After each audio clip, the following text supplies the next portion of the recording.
Welcome to the first segment of the gardening series. So, what I am doing is I am planting a dye garden.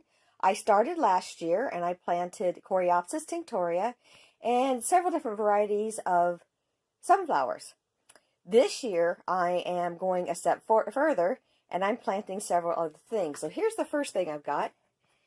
This is Lady's Bedstraw. These are little peat pots that, and I'll throw a picture in here, so you can see what they look like when I first put them in before I added the water. And they're on a clay gravel bed to help hold water. Also helps keep the little peat pot standing up. So anyways, now so you can see I've got plenty of water in there, and they pull the moisture up into the peat pot rather than being rained down on top, which I did that because I was afraid I would disturb any of the little seeds, because some of these seeds are smaller than a pinhead, like Lady's Bedstraw here. They were really tiny. And then the next batch that I have here, this is madder. Look at them. Look at all those seeds pots. Aren't they great? So that's all going to be madder. This is the first year planting of madder. I will be planting successive years. I'm hoping to get up to about 7 years, because the more you let the roots grow, the more color that are in them. And while you can you can take them out and use them after, say, 3 years. If the longer you wait to 7 years, which I guess at 7 years is kind of the sweet spot, the bigger the roots are, the more color they are. And so this is year one's plantings. Well, this is part of year one's. No, I take that back. This is year one plantings. And so next year I'll plant more madder seeds in a separate area and keep it going until I've got 7 years worth and I can start harvesting. I know this is a long-term plan. And then what I have up here, in this section here, is bloodroot. Again, they were rather small seeds. I mean, they were about the size of a BB, not like the Lady's Bedstraw, which, oh my gosh, I was afraid to breathe wrong handling those. And then this part here is mignonette seeds. And those will get planted in the garden as well. And then the rest of these peat, or kind of their planting seed pots, whatever, there's 4 seed pots, so there's 32 total. These are all going to be woad. And this is half of the woad seeds that I have purchased. The other half has not arrived yet. They were supposed to arrive last Friday and just haven't gotten here yet, so I'm waiting on those. I still have to plant soapwort, which I have. I would like to plant more of the mignonette seeds because that one section is, well, I ran out of peat pots. And then I've got the indigo coming, and I have more woad coming. What I basically want to do is with the woad and the indigo is to compare how much blue you get out of the same amount of leaves. So I will be doing the measurement of the leaves, and then I will be processing them and dyeing with them just to see how much more indigo gives you than woad does.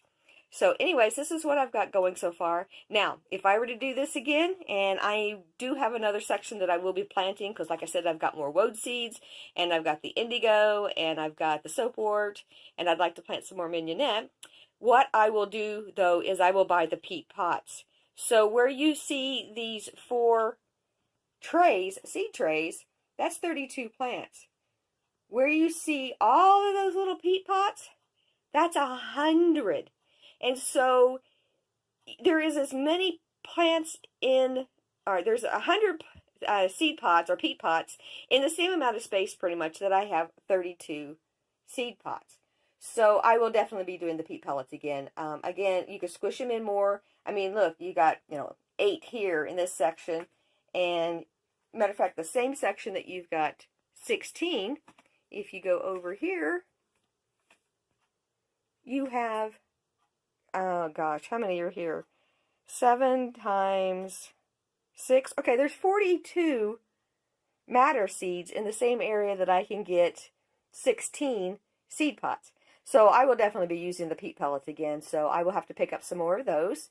So these were planted on April 15th, and then the woad seeds were planted on April 16th.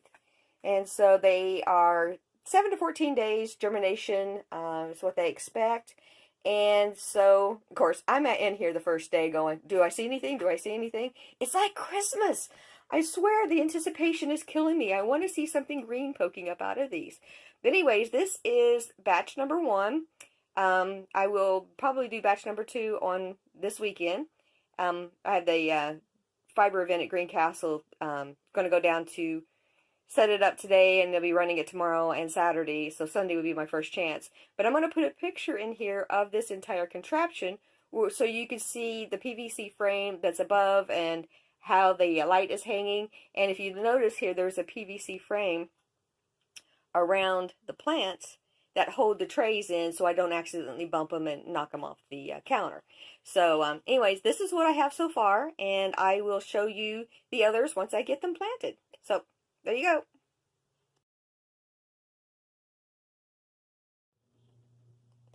Okay, it has been a week since I planted the seeds, and I just wanted to give you a quick update. So I'm going to go in here, and you see that little guy trying to break through? He's trying to break through. There's 2 there trying to break through. That one there has broken through and is trying to grow up into its little seed. There's another one. Now these are the madder plants, and there is another little one right there in the center. So the madder seems to be sprouting pretty good, okay? The other thing that seems to be sprouting pretty good, let me move over here to the next tray, is the mignonette. So there's somehow 2 in that pot. I didn't mean to do that. There's a seed there. There's a seed up there. There's one trying to come out there. So the mignonette seems to be doing very well after a week as well. So what I ended up doing is putting heat pads underneath these 2 trays. I would have done it underneath the 3rd tray, but I found out it has a leak, and so any water would have leaked down onto the heat pad, so I didn't want to do this. Now these are special heat pads for seedling trays, and so you plug them in, they get warm, but they're not like warm. They're just enough to give it a little gentle nudge that says spring is here. So anyways, I want to let you give you a week's update into this, but no woad or anything yet. Now this woad tray here is also on the heat pad, so I'll be curious to see how much earlier this one sprouts than the ones over here that are not on the heat pad.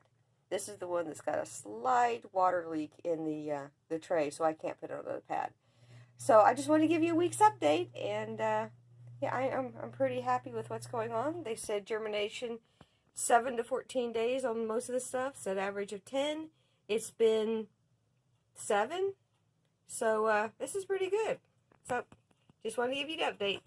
See you later. Bye. If you want to know why I haven't been out working in the actual garden and only with the seeds, well, this should give you an idea why I haven't been out in the garden. Everything is just gushy, standing in water. I mean, even way back there. That's why we haven't burnt the brush pile. We have had so much rain this year, so yeah, it'll be a while. The sponsor of this video is dyedinthewool.biz. If you're looking for breed-specific fibers, breed-specific yarns, breed study worksheets, posters, and a whole lot more, please visit us at www.dyedinthewool.biz.